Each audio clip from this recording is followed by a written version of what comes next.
benefits and add benefit to our society.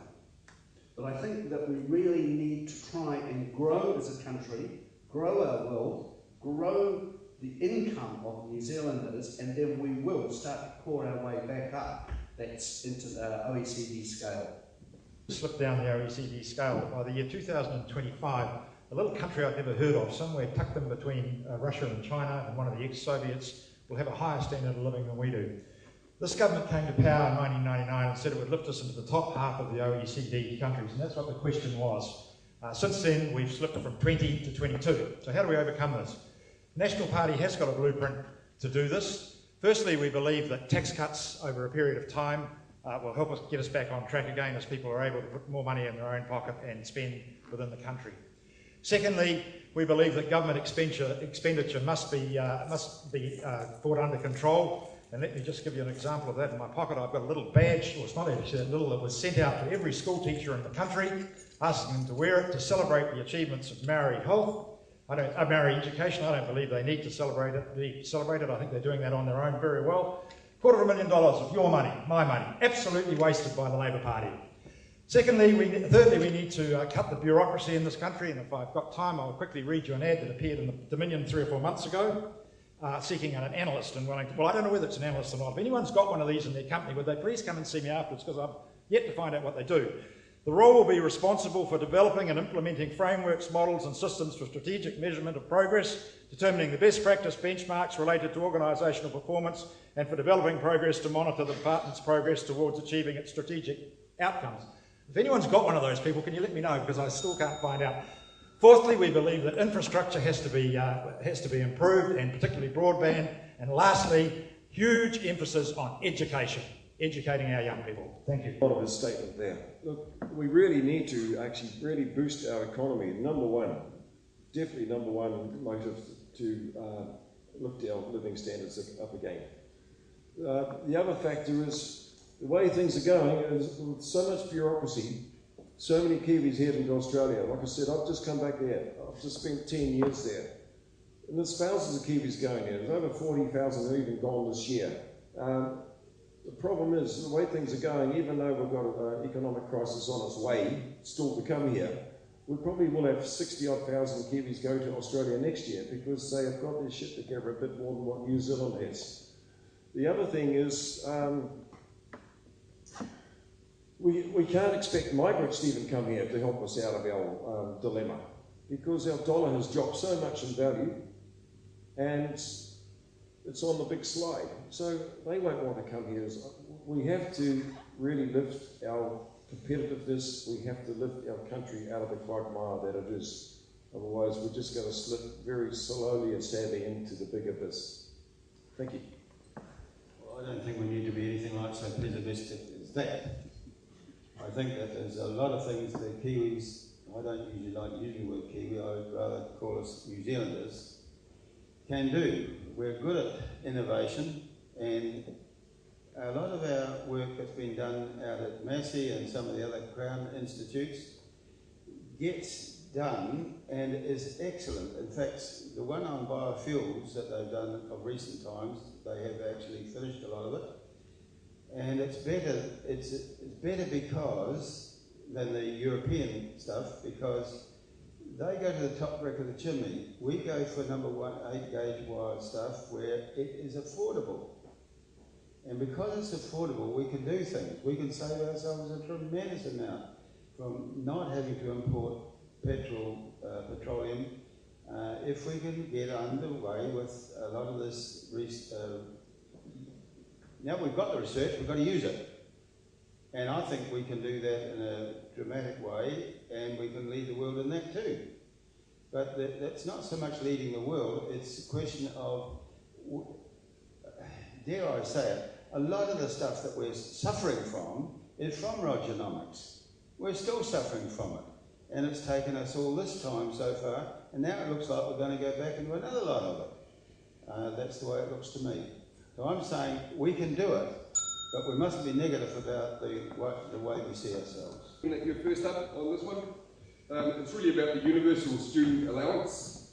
Palmerston North is very dependent on the student vote. The chairman of the Vice Chancellor's Committee has said there's a real danger that this will result in poor quality education, as our universities would fight to maintain standards if the money is actually channeled into the students and not into the universities. Can you comment on that?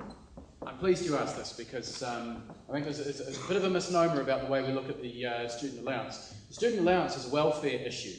It's not an education issue per se. I know it links in and it makes education more accessible. But that money is coming from what we spend on welfare. It is not being extracted away from the universities. It's not about taking money off the universities to plug it into students. It's about saying that we're going to acknowledge that a student, someone who is taking the initiative themselves to go and get an education, should be supported in the same way as we support every other New Zealander.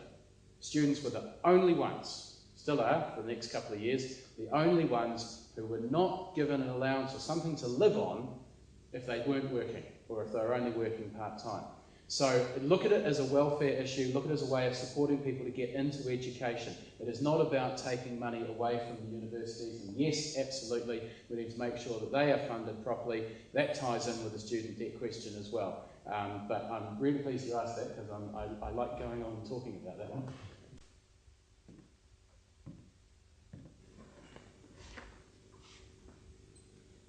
We can't afford the huge level of student debt that we have now.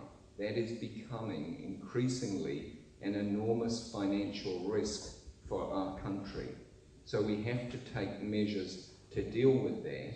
A universal student allowance, which has been a Green Party policy for over a decade now, we're pleased to see it finally being picked up by some of the other political parties. It is one step. Remembering also that a universal student allowance is also a justice issue because currently it's all means tested and that's not equitable or fair. So a universal student allowance is one step towards dealing with the student loans and the student debt issue.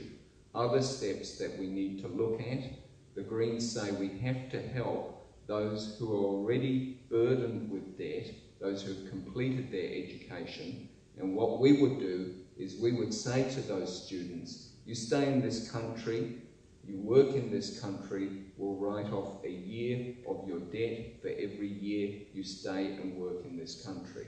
We also need to start lowering tertiary fees. That would definitely assist our university here.